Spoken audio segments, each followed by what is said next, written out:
Boat neck with prince blouse. याला पहिला घेताना 4 घ्यायचं, गळा रुंदी 4 येते आणि शोल्डर 3 घ्यायचं।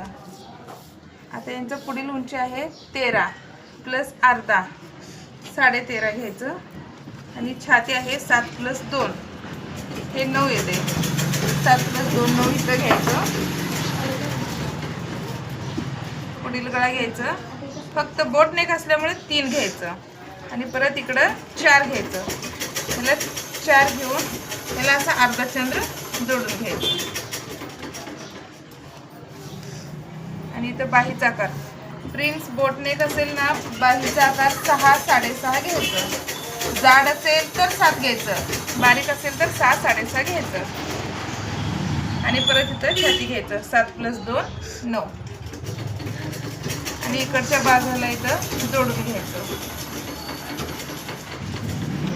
इथं बाहीचा आकार दोन्ही येतोय, 1 आणि 1.5। इथं खूप मोठं येत नाही। आता लहान असो मोठं असो कोण पण असू दे, इथं घेताना फक्त 3.5च घ्यायचं आकारसाठी आणि इथं वरती पण 3.5 घ्यायचं। 3.5 घेतल्यानंतर इथं साईडला 1 घ्यायचं आणि याच्या इकडे पण 1 घ्यायचं आणि याला क्रॉसवरती जोडून घ्यायचं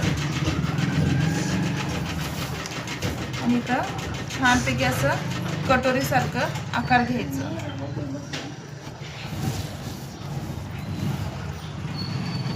आधी कट करायचं, हे मागील गळा येते, इथं 4 आहे, इथं 3 आहे आणि इथं अर्धा चंद्र जोडलेला आहे। पण आपल्याला पुढील गळा वरती नको असेल तर खाली घ्यायचं असेल तर इथं खाली पुन्हा 6 घ्यायचं आणि परत इथं 4 घ्यायचं, इथं जोडून घ्यायचं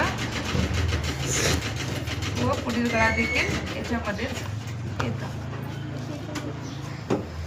आता तुम्हाला वाटत असेल कायम 2.5 घेते आणि इथे 4 घेतले, आता गळा रुंदी जास्त होईल मोठं होईल, पण असं काही होत नाही याच्यामध्ये।